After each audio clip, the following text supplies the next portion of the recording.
എല്ലാവർക്കും നമസ്കാരം. ഇന്നത്തെ പത്രവിശേഷത്തിലേക്ക് സ്വാഗതം. നല്ലൊരു ദിവസം ആശംസിക്കുകയാണ്.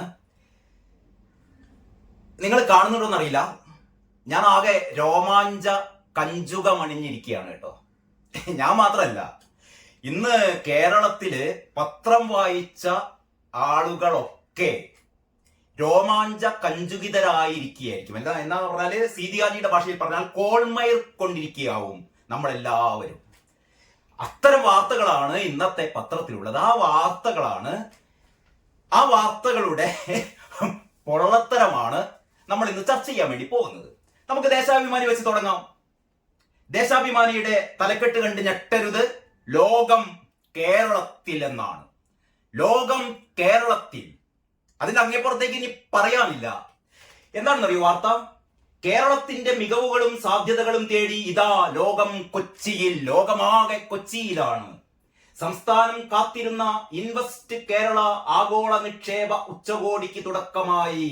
ആദ്യ ദിനം തന്നെ 10,000 കോടികളുടെ നിക്ഷേപ വാഗ്ദാനങ്ങളാണ് നിറഞ്ഞത്. വീണ്ടും ഇതാ രോമാഞ്ചം. ഇരിക്കാൻ വയ്യ രോമാഞ്ചം കൊണ്ട്. 10,000 കോടികളുടെ 10,000 കണക്കിനാണ് അല്ലെ, 10,000 അല്ല 10,000 കോടികളുടെ നിക്ഷേപ വാഗ്ദാനങ്ങളാണ് കേരളത്തിലേക്ക് ഒഴുകുന്നത് എന്നാണ് നമ്മുടെ ദേശാഭിമാനി പറയുന്നത്. ദേശാഭിമാനി മാത്രമല്ല കേട്ടോ, ഇന്നിറങ്ങിയ എല്ലാ പത്രങ്ങളും നമുക്ക് ഓരോന്നോരോന്നായി നോക്കാം. മലയാള മനോരമയുടെ 1-ാം പേജിൽ വേറെ ഏതോ ഒരു പരസ്യമാണ്. പോട്ടെ, മലയാള മനോരമയുടെ ഉള്ളിലേക്ക് കടന്നാൽ എന്തുകൊണ്ട് എല്ലാ പരസ്യങ്ങളും വാഴ്ത്തി പാടുന്നു എന്ന് അറിയണമെങ്കിൽ എന്തുകൊണ്ട് ദേശാഭിമാനി മാത്രമല്ല എല്ലാ പത്രങ്ങളും കൊച്ചിയിൽ നടക്കുന്ന അഖില ലോക തട്ടിപ്പിനെ, അഖില ലോക കുത്തിത്തിരിപ്പിനെ ഇങ്ങനെ ഭയങ്കര ഒരു ഒരു വ്യവസായ വിപ്ലവമായി അല്ലെങ്കിൽ ആഗോള സംഗമ വേദിയായി, ആഗോള വ്യവസായ സംഗമ വേദിയായി വാഴ്ത്തുന്നു എന്ന് മനസ്സിലാക്കണമെങ്കിൽ നിങ്ങൾ ഇന്നലത്തെ പത്രം ഒന്ന് കാണണം കേട്ടോ. ഇതാണ് ഇന്നലത്തെ ദേശാഭിമാനി.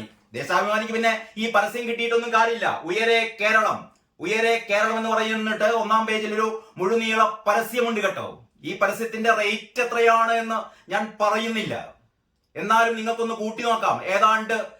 ഏതാണ്ട് നമ്മുടെ 2 കൈയും നീട്ടി വെച്ചാലും അതിലെ വിരലുകളെക്കാൾ അപ്പുറമുള്ള സംഖ്യയുടെ ലക്ഷം, 10 ലക്ഷത്തിന് മേൽ പരസ്യ തുക ലഭിക്കാവുന്ന പരസ്യമാണ് ദേശാഭിമാനിയുള്ളത്. മലയാള മനോരമയിലെ പരസ്യം കണ്ടില്ലേ, ഉയരെ കേരളം. എനിക്ക് തോന്നുന്നു മലയാള മനോരമയുടെ ഒരു സർക്കുലേഷൻ ഒക്കെ എടുത്തു കഴിഞ്ഞാൽ ഏതാണ്ട് ഒരു 50 ലക്ഷം, ഒരു കോടിക്കടുത്ത് പരസ്യ വരുമാനം ലഭിക്കാവുന്ന ഒരു പരസ്യമാണിത്. ഇതേപോലെ തന്നെ മാതൃഭൂമിയുടെ 1-ാം പേജ് ഉയരെ കേരളം. മാധ്യമം ഉയരെ കേരളം. കേരള കൗമുദി ഉയരെ കേരളം.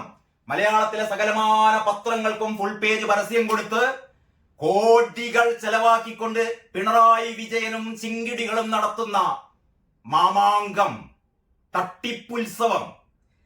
നിങ്ങള് ഈ ഇന്നത്തെ പത്രങ്ങളൊന്നും ഇങ്ങനെ വായിച്ചിട്ടേ ഈ വല്ലാണ്ട് അങ്ങോട്ട് കൊള്ളരുത് കേട്ടോ. ഞാൻ അതിലേക്ക് കടക്കുന്നു. ഇതിന്റെ കള്ളത്തരങ്ങൾ എന്താണ് എന്നാണ് ഈ വീഡിയോയിൽ ഞാൻ പറയാൻ വേണ്ടി ശ്രമിക്കുന്നത്. അപ്പോൾ ഇന്നത്തെ ദേശാഭിമാനിയുടെ 1-ാം പേജ് ഞാൻ നിങ്ങൾക്ക് പരിചയപ്പെടുത്തി തന്നു. കൂടുതൽ അതിലേക്ക് കടക്കുന്നില്ല. വായിച്ച് നമ്മുടെ കണ്ണ് തള്ളിപ്പോകും. 2 കണ്ണ് തള്ളിയാൽ പിന്നെ നമുക്ക് ഒരു രക്ഷയുണ്ടാവില്ലേ. കേരള കൗമുദി പറയുന്നു, ഇൻവെസ്റ്റ് ഉച്ചകോടിക്ക് ഗംഭീര തുടക്കം. കേരളക്കരയിൽ 3 ലക്ഷം കോടിയുടെ കേന്ദ്ര വികസനം.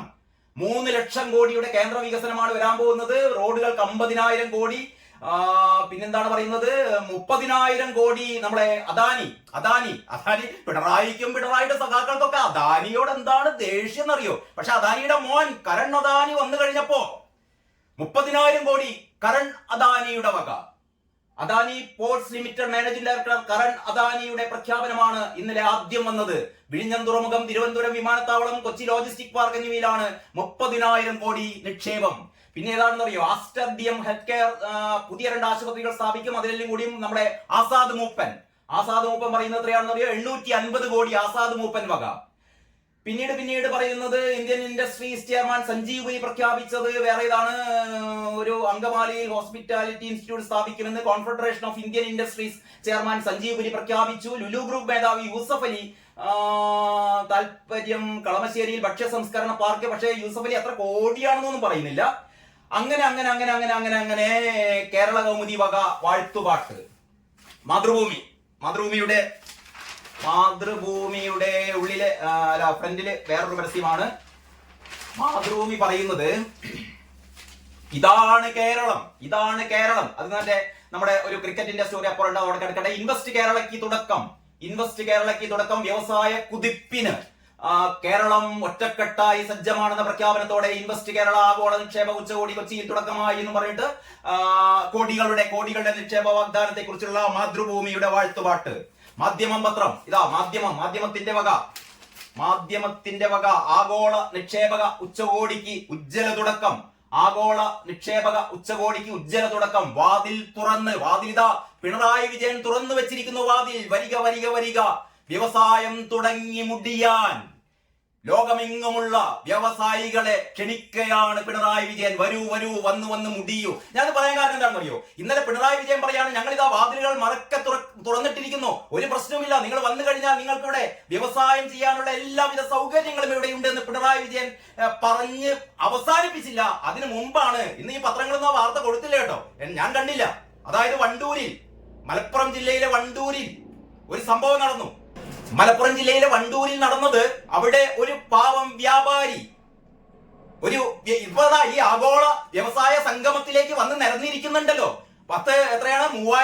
മൂവായിരത്തോളം വിദേശ പ്രതിനിധികള് നമ്മുടെ നാട്ടിലും അന്യ സംസ്ഥാനങ്ങളിലുമുള്ള പാവങ്ങള് വന്ന് നിരന്നിരിക്കുകയാണ്. പിണറായി വിജയൻ എന്തോ മഹത്തായ കാര്യം ചെയ്യാൻ പോകുന്നു പറഞ്ഞിട്ട് മലപ്പുറത്ത് വണ്ടൂരിലുള്ള ഒരു ടൈൽ കമ്പനിയല്ല കേട്ടോ, ടൈൽ വിതരണ കേന്ദ്രം, ടൈൽ വിൽപ്പന കേന്ദ്രം അടച്ചുപൂട്ടിയിരിക്കുന്നു. അതിന്റെ മുന്നിൽ ആ വ്യാപാരി ബോർഡ് തൂക്കിയിരിക്കുന്നു. അനധികൃതമായി കൂലി ചോദിച്ചുകൊണ്ട്, ഞങ്ങളെ ഭീഷണിപ്പെടുത്തിക്കൊണ്ട് വ്യവസായം തുടരാൻ സമ്മതിക്കാത്ത CITU-കാരോടുള്ള പ്രതിഷേധ സൂചകമായി ഞങ്ങൾ ഇതാ ഈ പ്രസ്ഥാനം നിർത്തിയിരിക്കുന്നു എന്നൊരു വ്യാപാരി ബോർഡ് വെച്ച കേരളം. ഈ നേരത്തെ ഞാൻ കാണിച്ച ഈ പത്രങ്ങളുണ്ടല്ലോ, കഴിഞ്ഞ ദിവസം ലക്ഷങ്ങളുടെ പരസ്യം വാങ്ങിയിട്ട് പിണറായിക്ക് വാഴ്ത്തുപാട്ട് പാടുന്ന പത്രങ്ങളൊന്നും ഈ വാർത്ത ഇന്നലെ എനിക്ക് തോന്നുന്നു ചില ചാനലുകളൊക്കെ ആ വാർത്ത കാണിച്ചു കേട്ടോ. വണ്ടൂരിലെ ആ ഒരു യുവ സംരംഭകരാണ്. അദ്ദേഹം തേങ്ങലടക്കാൻ പാടുപെട്ടുകൊണ്ട് അദ്ദേഹം പറയുകയാണ്, ഞാൻ എന്റെ വ്യവസായ സംരംഭം പൂട്ടുകയാണ്. ആരാ പൂട്ടിച്ചതെന്നറിയോ? സഖാക്കൾ, പിണറായി വിജയന്റെ സിംഗിടികളായ സഖാക്കൾ കേരളത്തിലെ ഒരു വ്യവസായശാല പൂട്ടിക്കുമ്പോൾ പിണറായി വിജയൻ കൊച്ചിയിൽ നിന്ന് പറയുകയാണ്, വരൂ വന്ന് മുടിയൂ എന്ന്. അങ്ങനെ ആഗോള വ്യവസായ സംഗമം.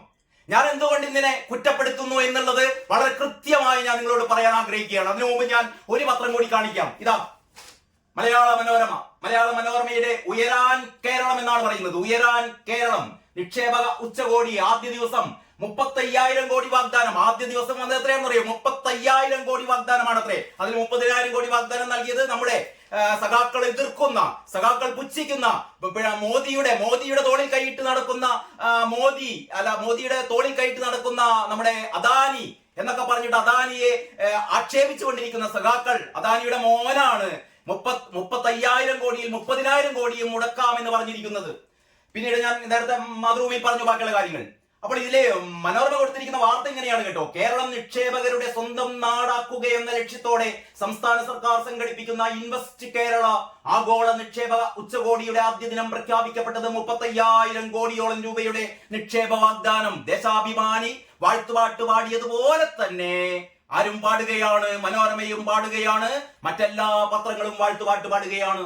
കേരളത്തിൽ വ്യവസായങ്ങൾ ആരംഭിക്കുന്ന നിക്ഷേപകർക്ക് ഒരു തടസ്സവും നേരിടേണ്ടി വരില്ലെന്ന് ഉച്ചകോടി ഉദ്ഘാടനം ചെയ്ത മുഖ്യമന്ത്രി പിണറായി വിജയൻ ഉറപ്പ് നൽകി വായടയ്ക്കുന്നതിന് മുമ്പാണ് പിണറായി വിജയന്റെ സ്വന്തം സഖാക്കൾ, CITU സഖാക്കൾ, അന്തംകമ്മികൾ മലപ്പുറം ജില്ലയിൽ വണ്ടൂരിൽ ഒരു വ്യവസായശാല പൂട്ടിപ്പിച്ചത്. എന്ന് പറഞ്ഞാൽ കേരളം നന്നാവാൻ ഞങ്ങൾ സമ്മതിക്കില്ല. പിണറായി എന്തെങ്കിലും പറഞ്ഞോട്ടെ, രാജീവ് എന്തെങ്കിലും പറഞ്ഞോട്ടെ, രാജീവ് എന്ന് പറയുന്ന മന്ത്രി എന്തെങ്കിലും പറഞ്ഞോട്ടെ, ഇവർ ആഗോള വ്യവസായികളുടെ സംഗമം നടത്തിക്കോട്ടെ, പക്ഷേ ഞങ്ങൾ പൂട്ടിക്കും. അത് ഞങ്ങളുടെ ശീലമാണ്, കൊടികുത്തി പൂട്ടിക്കും ഞങ്ങൾ എന്ന് ഈ സഖാക്കന്മാർ, ഇന്നലെ ഈ ഉച്ചകോടി ഈ തരത്തിലുള്ള വ്യവസായ സംഗമത്തിന്റെ, ആഗോള വ്യവസായ സംരംഭക സംഗമത്തിന്റെ ഉദ്ഘാടനത്തിനിടയിൽ പോലും അവരത് തെളിയിച്ചു. അതാണ് വണ്ടൂരിൽ കണ്ടത്. വെറുതെ പറയുകയല്ല, പത്രത്തിലൊന്നും കണ്ടില്ലെങ്കിലും നിങ്ങൾക്ക് ഓൺലൈനില് ഇന്നലത്തെ മിക്കവാറും മലയാളത്തിലെ എല്ലാ ചാനലുകളും നിങ്ങളൊന്ന് പരിശോധിച്ചു കഴിഞ്ഞാൽ യൂട്യൂബിൽ ഇവയുടെ ലൈവ് വീഡിയോ നിങ്ങൾക്ക് ദൃശ്യമാണ്. ആ വ്യാപാരി മനം നൊന്ത് പറയുന്ന ആ കഥകൾ നിങ്ങൾക്ക് കേൾക്കാം. അപ്പോ നിങ്ങൾ വിചാരിക്കുന്നത് എന്താണ്? ഈ കോടികളുടെ വ്യവസായം കേരളത്തിലേക്ക് വരാൻ വേണ്ടി പോകുമ്പോൾ ഞാൻ എന്തിനാണ് ഇങ്ങനെ രോഷം കൊള്ളുന്നത് എന്ന് വിചാരിക്കുന്ന പല ആൾക്കാരുണ്ടാവും കേട്ടോ. ഞാൻ രോഷം കൊള്ളാൻ കാരണം ഞാൻ മാത്രമല്ല, നിങ്ങൾക്കും രോഷം കൊള്ളാം. കാരണം ഇത് ഭൂലോക തട്ടിപ്പാണ് എന്ന് നമ്മൾ അറിയുമ്പോൾ നമുക്ക് രോഷം വരും. ഇത് ഭൂഗോള തട്ടിപ്പാണ് എന്ന് ഞാൻ ഈ പറഞ്ഞ ഒരു പത്രങ്ങളും നമ്മളോട് പറയില്ല. കാരണം ഇവർ പരസ്യം വാങ്ങിയതുകൊണ്ട് അത് പറയില്ല. പക്ഷെ നിങ്ങൾ ആലോചിക്കണം, വേറെ ഇതുപോലുള്ള ചില ആഗോള സംരംഭക തട്ടിപ്പുകൾ കേരളത്തിൽ നടന്നിരുന്നു കൂട്ടരെ. അറിയോ നിങ്ങൾക്ക്? അസന്റ് കേരള, TV ചന്ദ്രന്റെ സിനിമ ഞാൻ പലപ്പോഴും പറയാറുണ്ട്, ഓർമ്മകൾ ഉണ്ടായിരിക്കണം. 2020 അസന്റ് കേരള എന്ന് പറഞ്ഞൊരു ഇതേപോലുള്ള ഒരു സംരംഭക മാമാങ്കം കേരളത്തിൽ നടത്തിയിരുന്നു. ഇതേ പിണറായി വിജയൻ, ഒന്നാം പിണറായി സർക്കാരിന്റെ കാലാവധി അവസാനിക്കാൻ 1.25 വർഷം ബാക്കിയുള്ളപ്പോൾ, ഇതാ ഇപ്പോഴും അങ്ങനെയാണ്. രണ്ടാം പിണറായി സർക്കാരിന്റെ ഭരണം അവസാനിക്കാൻ ഏതാണ്ട് 1.5 വർഷം ബാക്കി കിടക്കുമ്പോഴാണ് ഈ വ്യാവസായിക അല്ലെങ്കിൽ ഈ ആഗോള സംരംഭം നടത്തിക്കൊണ്ടിരിക്കുന്നത്. ഇവരുടെ ലക്ഷ്യം ഒന്നേയുള്ളൂ, കേരളത്തെ നന്നാക്കുക, ഇവിടെ തൊഴിൽ കൊണ്ടുവരിക, കേരളത്തെ അഭിവൃദ്ധിപ്പെടുത്തുക എന്നുള്ളതൊന്നുമല്ല. ഇതിനൊരൊറ്റ ലക്ഷ്യം മാത്രമേ ഉള്ളൂ. 2026 തിരഞ്ഞെടുപ്പിൽ പ്രചരണായുധമാക്കണം. ഞങ്ങളിതാ കേരളത്തെ അഭിവൃദ്ധിയിൽ നിന്ന് അഭിവൃദ്ധിയിലേക്ക് നയിക്കാൻ വേണ്ടി പോകുന്നു. ക്ഷേമ പെൻഷനുകൾ കൊടുക്കാൻ പൈസയില്ല, ഉച്ചക്കഞ്ഞിക്ക് പൈസ കൊടുക്കാൻ പൈസയില്ല, മറ്റൊരുപാട് ആനുകൂല്യങ്ങൾ കൊടുക്കാൻ പൈസയില്ല. ഈ ആശാ വർക്കർമാർ ഇന്ന് 13-ാം ദിവസമാണ് അവരുടെ സമരം. 7,000 രൂപ ശമ്പളം വാങ്ങുന്നവർക്ക് ശമ്പളം വർദ്ധിപ്പിക്കാൻ പൈസയില്ല. അപ്പോഴാണ് നമ്മള് കോടികളുടെ 10,000-കണക്കിന് കോടികൾ ഇന്നലെ തന്നെ വന്നു. ഇനി എത്ര 10,000-ങ്ങളാണ് വരാൻ പോകുന്നത് എന്ന് ഇവർ ഇന്ന് വൈകിട്ടോടെ നമുക്കറിയാം. ഇതൊക്കെ ചേർത്ത് വെച്ചുകൊണ്ട് ഇവർ അടുത്ത 2026 അടുത്ത വർഷം നിയമസഭാ തെരഞ്ഞെടുപ്പിന് പ്രചരണമായി കൊണ്ട് നടക്കാൻ പിണറായി ഒരുക്കുന്ന കള്ളക്കളികളാണ് കൂട്ടരെ ഇത് നടക്കുന്നത്. കാരണം അതാണ് ഞാൻ പറയുന്നത്, 2020 ഇതേപോലെ ഒരു തട്ടിപ്പ് മാമാങ്കം ഇവിടെ നടത്തിയിരുന്നു. അതിന്റെ പേര് അസന്റ് കേരള എന്നായിരുന്നു. നിങ്ങളുടെ കൈവിരൽ തുമ്പിൽ ഈ വിവരങ്ങളുണ്ട്. നിങ്ങൾക്ക് പോയി ഓൺലൈനിൽ സെർച്ച് ചെയ്യണം 2020 അസന്റ് കേരളയിൽ എന്തായിരുന്നു സംഭവിച്ചതെന്ന്. ഇതേപോലെ കേരളത്തെ കണ്ടാണ്ട് പുഷ്ടിപ്പെടുത്താനുള്ള സംഭവമായിരുന്നു. അന്നത്തെ ദേശാഭിമാനി ഒന്ന് നോക്കണം കേട്ടോ. ഇന്നത്തെ ദേശാഭിമാനിയല്ല, എനിക്ക് തോന്നുന്നത് ഞാൻ അതിന്റെ PDF കാണിക്കണം വിചാരിച്ചു, പക്ഷെ എനിക്ക് കിട്ടിയില്ല. ഇന്നത്തെ ഈ ദേശാഭിമാനിയെ കവച്ചു വെക്കുന്ന തലക്കെട്ടായിരുന്നു അന്നത്തെ ദേശാഭിമാനി കൊടുത്തത്. ഇതാ കേരളം ലോകത്തിന്റെ നെറുകയിലെത്തിയിരിക്കുന്നു, അസന്റ് കേരള. ലക്ഷ്യം എത്രയായിരുന്നു അറിയോ? 1,00,000 കോടി. 1,00,000 കോടി രൂപയാണത്രേ 2020 പിണറായി വിജയൻ സർക്കാരിന്റെ, ഒന്നാം പിണറായി വിജയൻ സർക്കാർ നടത്തിയ ഇത്തരത്തിലുള്ള ആഗോള സംരംഭക തട്ടിപ്പ്. എത്ര വന്നു? ഒരു വൈറ്റ് പേപ്പർ ഇറക്കാൻ ധൈര്യമുണ്ടോ പിണറായി വിജയന്?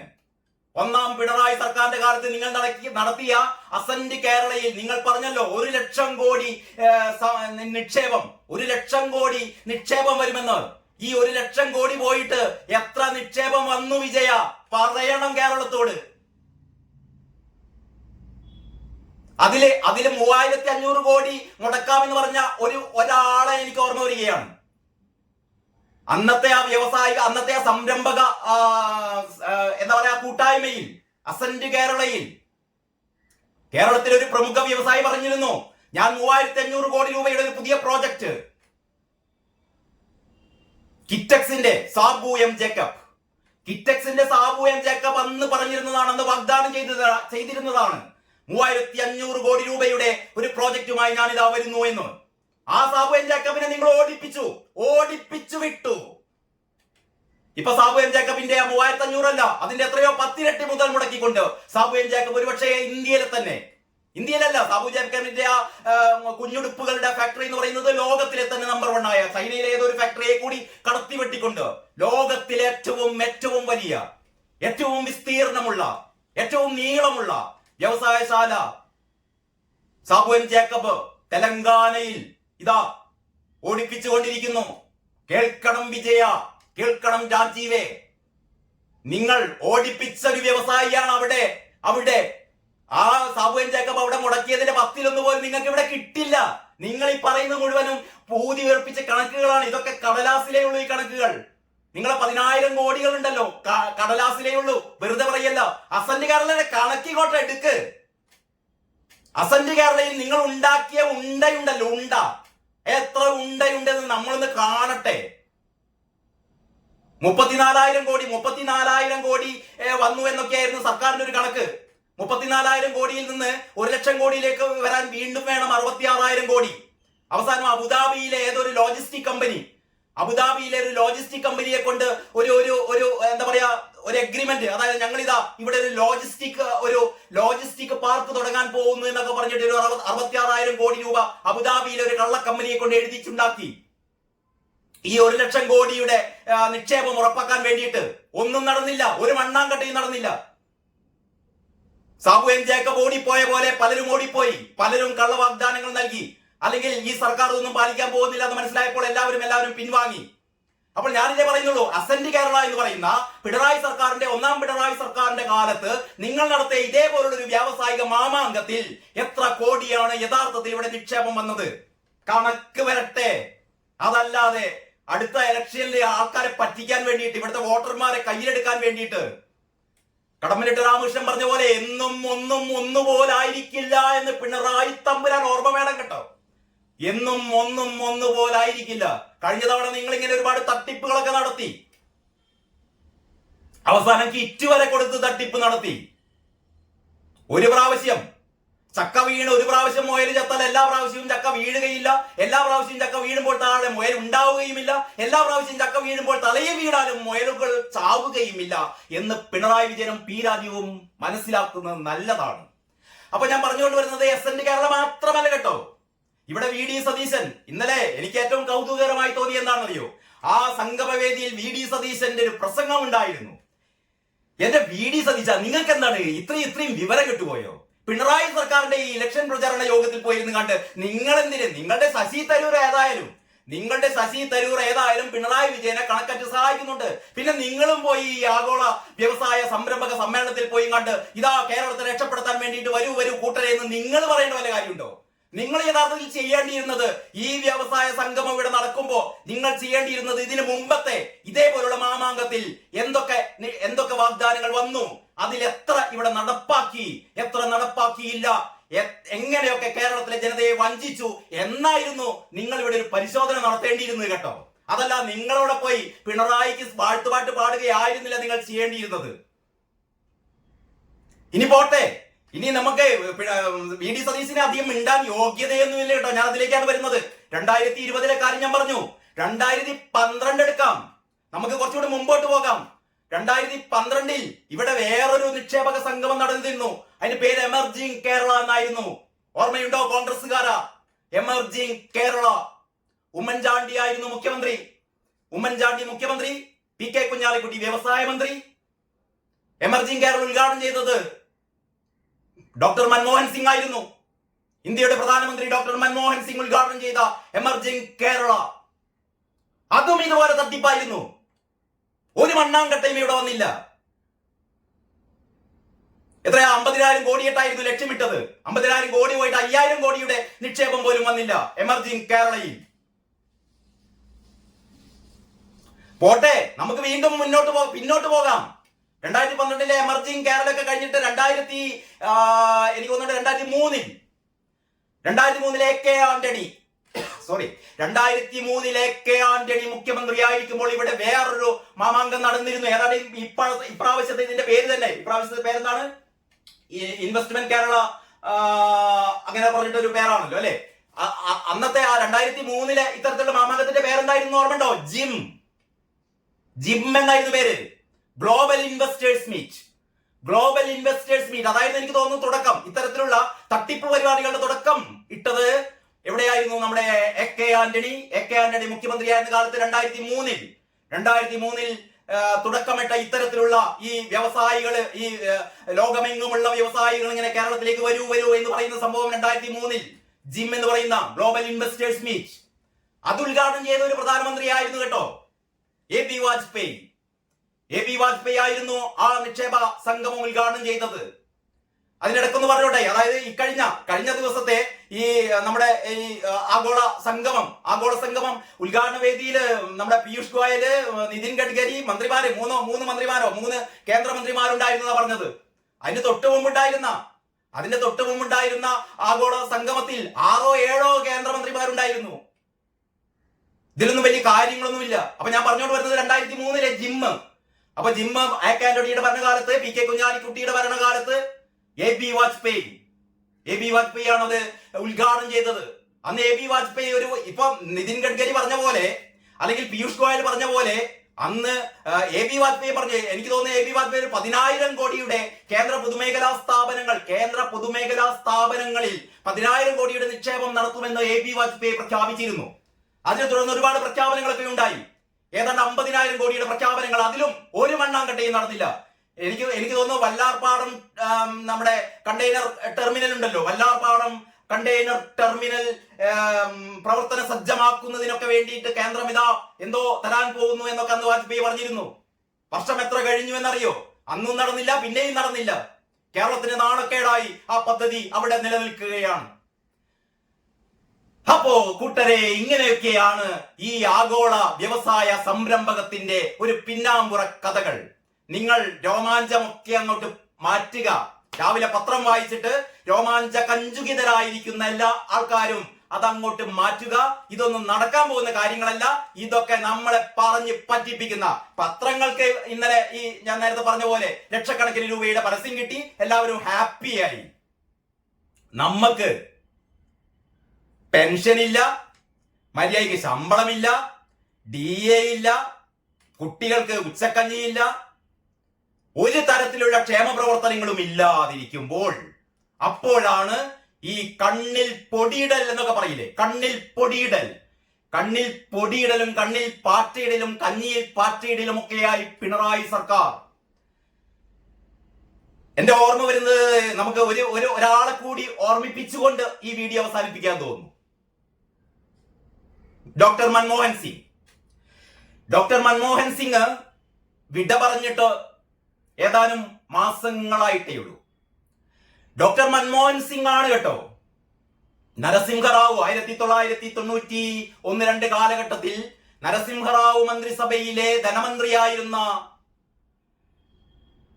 നമ്മുടെ ഡോക്ടർ മൻമോഹൻ സിംഗ് ആണ് നമ്മുടെ സ്വദേശത്ത് ഉള്ള മുതൽ മുടക്ക് കൊണ്ടൊന്നും നമ്മുടെ വ്യവസായങ്ങളൊന്നും രക്ഷപ്പെടില്ല, നമുക്ക് നമ്മുടെ വാതിലുകൾ മലർക്കെ തുറന്നിടണം, ആഗോള വ്യവസായ ഭീമന്മാർ കേരളത്തിലേക്ക് വരണം, ലോകമെങ്ങുമുള്ള വ്യവസായികൾ വരണം എന്നുള്ള രീതിയിൽ ഉദാരവൽക്കരണം, സ്വകാര്യവൽക്കരണം ഇതൊക്കെ ഇന്ത്യയിൽ നടപ്പിലാക്കാൻ വേണ്ടി തുടക്കമിട്ട ആളായിരുന്നു ഡോക്ടർ മൻമോഹൻ സിംഗിനോട് നമുക്ക് നന്ദി പറയണം. പക്ഷേ അന്ന് മൻമോഹൻ സിംഗ് ഇക്കാര്യങ്ങളൊക്കെ പറഞ്ഞപ്പോ മൻമോഹൻ സിംഗിന്റെ തന്തയ്ക്ക് വിളിച്ചില്ല എന്ന് മാത്രമേ ഉള്ളൂ. അതിന്റെക്കാൾ ഒട്ടും ഡോസ് കുറവാകാത്ത രീതിയിൽ എന്താ പറയാ, വായിൽ തോന്നിയ വാക്കുകൾ മുഴുവൻ പ്രയോഗിച്ചുകൊണ്ട് മൻമോഹൻ സിംഗിനെതിരെ, അന്നത്തെ UPA സർക്കാരിനെതിരെ സമരം ചെയ്തവരാണ് ഇവിടത്തെ കുട്ടി സഖാക്കന്മാർ. ഇന്ന് പിണറായി വിജയൻ എന്ന് പറഞ്ഞാൽ 10-36 കൊല്ലം മുമ്പ് ഡോക്ടർ മൻമോഹൻ സിംഗ് വിഭാവനം ചെയ്ത ഇന്ത്യയുടെ വളർച്ച ഏതിലൂടെ ഈ സ്വകാര്യവൽക്കരണത്തെയും ഉദാരവൽക്കരണത്തെയും ആഗോളവൽക്കരണത്തെയും ഒക്കെ നെഞ്ചേറ്റിയ മൻമോഹൻ സിംഗിനെ കല്ലെറിഞ്ഞ കൈകളാണ് ഇപ്പോ അതേപോലെ ഈ പറയുന്ന വിദേശ വ്യവസായികളെ കേരളത്തിലേക്ക് ക്ഷണിക്കുന്നതെന്ന് നിങ്ങൾ ഓർക്കണം കേട്ടോ. എത്ര വർഷങ്ങൾ